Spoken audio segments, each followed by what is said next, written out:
ओम श्री गुरुभ्यो नमः। श्रीमद् भगवद गीता अध्याय 13 श्लोक 20। कार्यकरण कर्तृत्वे हेतु प्रकृतिरुच्यते पुरुषः सुख दुःखानां भोक्तृत्वे हेतुरुच्यते।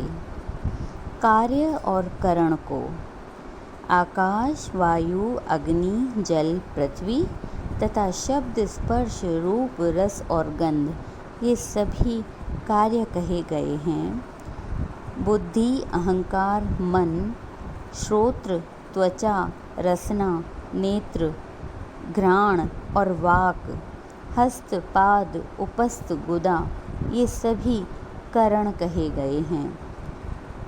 इन सब के उत्पन्न करने हेतु प्रकृति कही जाती है और जीवात्मा सुख दुख के भोगने में भोक्तृत्व यानी हेतु कहा जाता है। भगवान कहते हैं, हे अर्जुन, सभी कार्यों को करने वाली प्रकृति है, पर कर्मफल भोगने वाला जीवात्मा है, जो शरीर के द्वारा ही उन्हें भोगता है। जैसे घर में काम तो पत्नी करती है, खान पान के अच्छे बुरे व्यंजन वही बनाती है, किंतु पुरुष ही उसे चुपचाप भोगता है। शरीर अथवा इंद्रियों और उनके भोगों का कारण प्रकृति ही है, अर्थात संपूर्ण संसार का कारण वही है तथा संसार के सभी पदार्थ उससे ही बने हैं, अर्थात उसी के विकार हैं।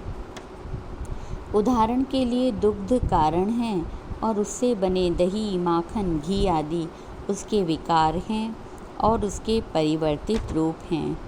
अंतःकरण में माया और आभास को मिलाकर अंतरात्मा कहा जाता है और वर्तमान, भूत और भविष्य तीनों कालों में उसकी सत्ता रहने से आत्मा त्रिकालात्मक कही जाती है। प्रत्येक कर्म पर निर्भर है कि उसका फल कब प्राप्त हो। कुछ पूर्व जन्मों का कर्मफल हमें वर्तमान जन्म में मिल रहा है, कुछ इस जन्म के कर्मों का फल इसी जन्म में और कुछ बाद में मिलेगा या आगामी जन्मों में मिलेगा। एक कथा। मांडव्य नामक एक महर्षि का निर्जन वन में आश्रम था। एक बार कुछ चोर राजकोष से धन चुराकर आश्रम की ओर जा रहे थे। राज्य कर्मचारी उनका पीछा कर रहे थे। ऋषि तो समाधिस्थ थे, किंतु भागते हुए चोरों ने एक मोतियों की माला उसके गले में डाल दी और स्वयं आश्रम में छुपकर बैठ गए। ऋषि को कुछ भी पता न चला। राज्य के कर्मचारी पदचिन्हों के आधार पर आश्रम में पहुंच गए। सभी चोरों को माल सहित पकड़ लिया। गले में चुराई हुई माला पहने मांडव्य ऋषि को उन्होंने चोरों का सरदार समझा और समाधिस्थ अवस्था में ही हथकड़ियाँ लगाकर राजा के पास ले गए। राजा ने आदेश दिया, सभी को सूली पर चढ़ा दो। शेष सभी तो सूली पर चढ़ गए, परंतु यह महर्षि तो अभी तक समाधिस्थ थे, अतः राजा को संपूर्ण समाचार दिया गया।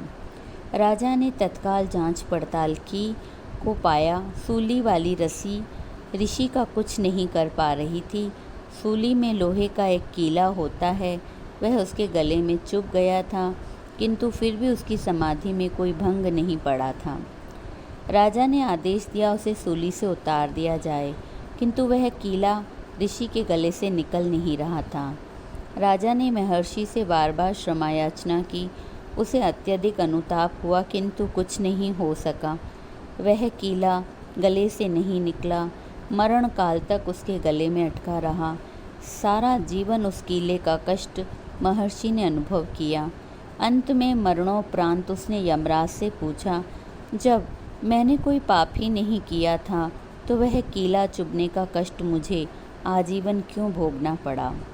मर्त्य लोक में तो कर्मों का फल भोगना पड़ता है, अतः यह दुख मुझे क्यों भोगना पड़ा।